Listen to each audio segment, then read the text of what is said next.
Hi, everybody. Jim Howell from the KFNX Weather Center. Late tonight and tomorrow, some scattered showers around the deserts as this new strong frontal system passes across the state.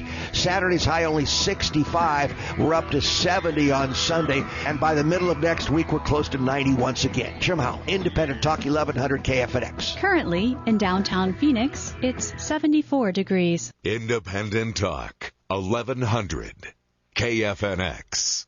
Autism is a disorder in the brain's data processing. Information entering through the senses is processed differently. They may react in a way that is incomprehensible to outsiders. Crowded Planet Radio here at Independent Talk 1100 KFNX. We are the show that is known for interviewing people that may act unlike outsiders would expect them to, and that is what tonight's show is about. The funny side of autism, funny things children with autism do and say, with Lisa Masters, our author, and Simon P.C. Frost, our British jazz guitarist. I am Bunker Bob, along here with Wolf Boy Jack. Ow! We have Danger Wayne in the control room tonight, as ever, the show's bodyguard and bouncer. If anybody gets out of hand here tonight, Danger Wayne is who you will be facing. Oh. Simon P.C. is like, yeah, bring it on, buddy. and then, of course, we have Vegetarian Vince, a former Mensa member who was thrown out and ended up here. And if Wayne can't throw you out, Vince will just outwit you, because that's the kind of guy he is. All right, Lisa, welcome to the show. Thank you. Glad to be here. Simon, welcome to the show. Thank you, sir. And I did have to ask, it's Simon P.C. Frost. I thought that meant politically correct, but I need to be corrected. What does that stand for? That's just my middle initials.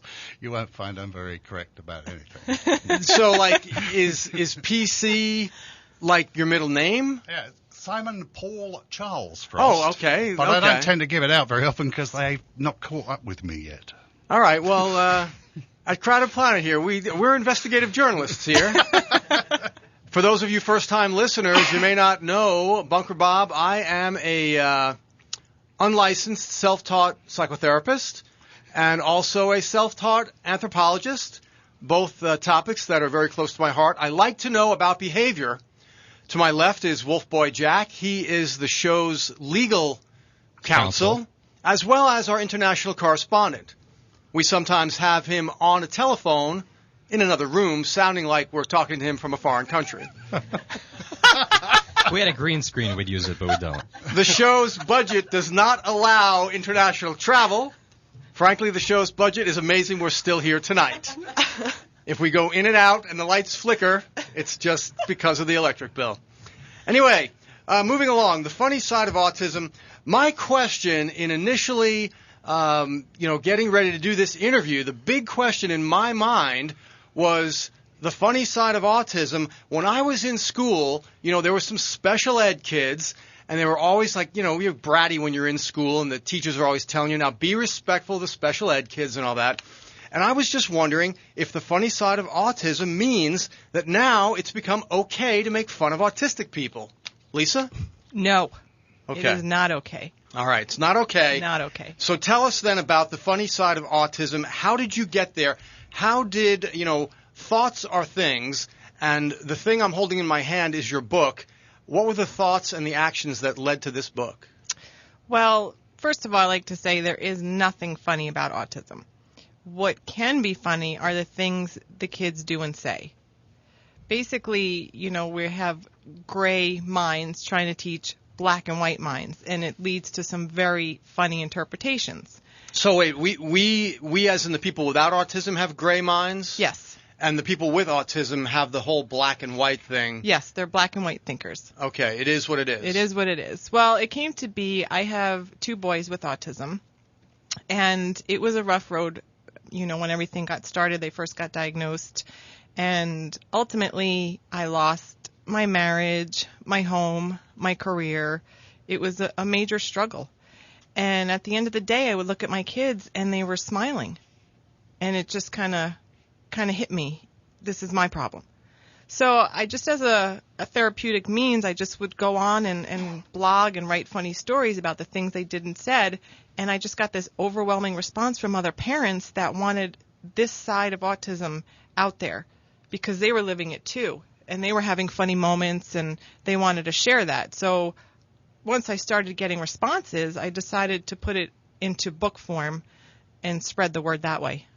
So the observations you made about your children then, as much as they are a challenge and a struggle to, learn how to deal with someone who, it's almost like a foreign language where they think differently and you have to respond to them differently. They respond to you differently.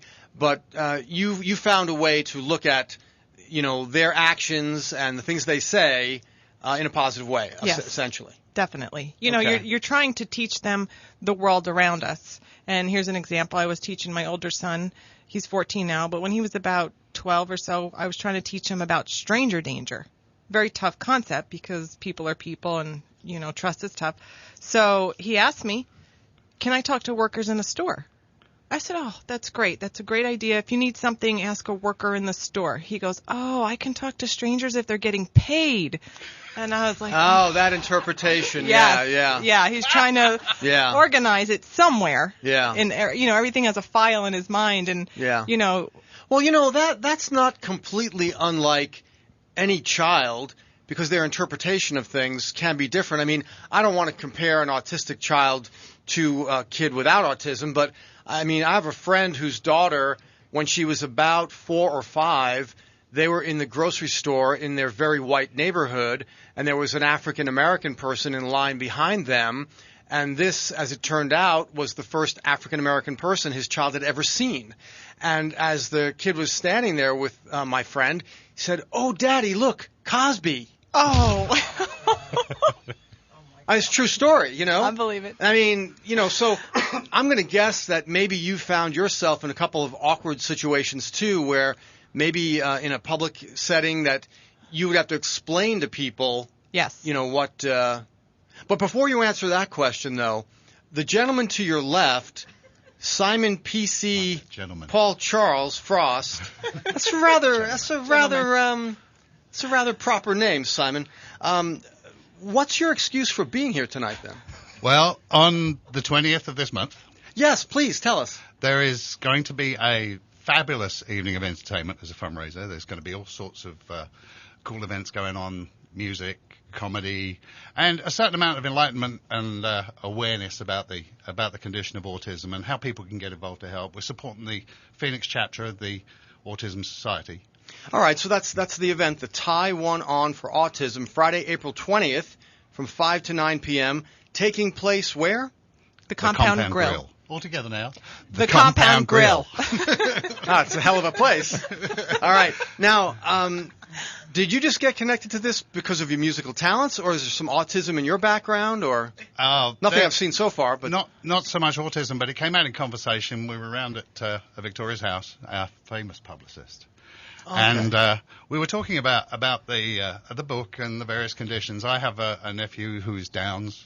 Okay. I was so severely challenged with ADD when I was in my teens. So it was really, now we have a path to a solution, or at least a path to help people understand and handle these conditions. Okay. And so I was really gung-ho to support the event, and when they invited me to play, I leapt at the chance. Cool. I guess so. You said Down syndrome-related thing and all that. So we're all cracked, each of us just in a different place. Yeah. This is kind of what it comes down to. Yes, no I would agree with you on that one. All right. Crowded Planet Radio here, Independent Talk 1100 KFNX, Bunker Bob, Wolf Boy Jack, Vegetarian Vince, Danger Wayne. Wow, I can really roll those off quickly now. You got really good at that. I guess, anyway. So our guest tonight, Lisa Masters, author of The Funny Side of Autism, along with her sidekick, Simon Paul Charles Frost. Sidekick. Wow. A gentleman's sidekick. I like that. British rude. British jazz guitarist. Well, these are cultural things across the pond and that, I mean, I spent a short time in England myself, and I do know that, little cultural differences, so I didn't mean to be insulting. I mean, you are our guest here tonight at Crowded Planet. I am glad to call you whatever you would like. So if sidekick is not the right... Sidekick works just I great. liked it. Oh, it I does. like it. I liked Yeah. it. Oh, okay. Yeah, I just got to strangle her later. I thought he said it was rude or something. No, Okay. it's so cool, actually. I mean, we the still thing is, have... I'll correct something here. I'm not actually a jazz guitar player. I'm a guitar player. Oh, And for the last 6 I'm or 8 going years... to take that up with your publicist. Yeah, I shall strangle her. A lot of strangling going on later. Well, wait, maybe I've got it wrong. Maybe it's just that you're going to be playing a certain type of music at the event. I'm going to be playing fingerstyle acoustic instrumentals, which aren't necessarily jazz. They're going to be more Okay. world music, new agey. Yeah.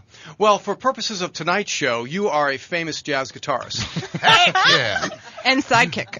and sidekick. We did all the research for jazz guitar. All right. Well, anyway, I think it was about maybe 3 minutes ago or so, there was a question I had asked Lisa, which now I have totally forgotten because I have early dementia, which is my issue. If you remember the question I do remember. She's I have a she's language good. problem. She's You know, sometimes I end a sentence with completely the wrong fuse box. All right, Anyway, then. so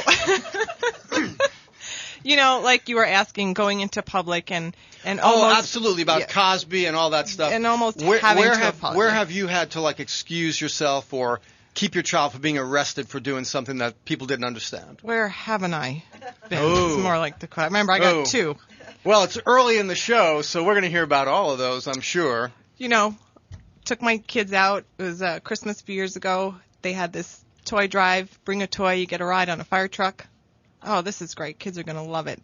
So we hand in the toy. We go in the fire truck, and the fireman's driving all the kids around and telling about the fire truck, and the kids are into it. And my kids are kind of just sitting there watching.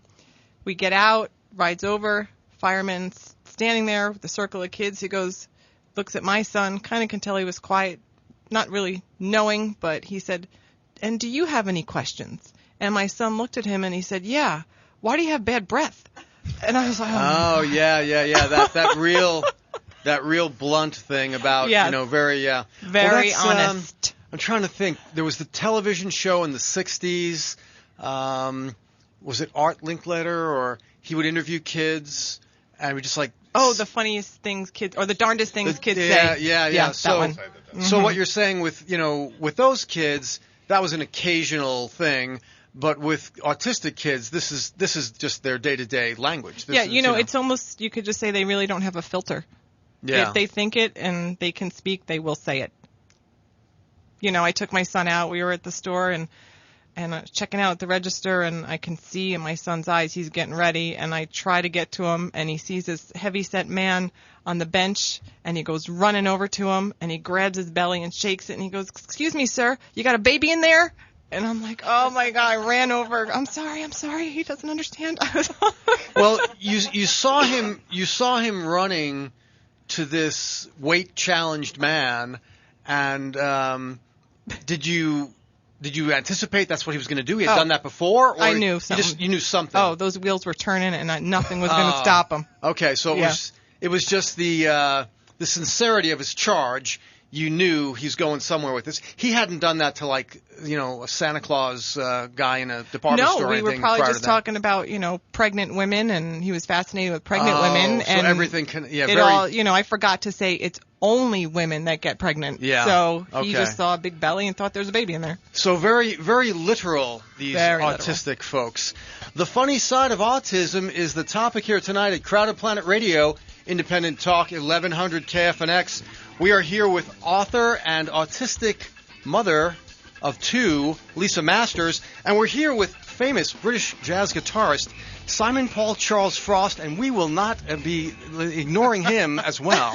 Stay with us. If you have a mortgage in Arizona, there's a huge chance that you're upside down on that home. There is good news. Banks are encouraging short sales. At Renee Leach & Associates, we have the experience to help you get out from under a bad mortgage. It will cost you nothing. You can't wait. Banks are not going to allow you to short sale forever. Call 480-656-1644. Ask for me, Dave Leach, and let me help you gather the information you need to understand your options. Renee Leach &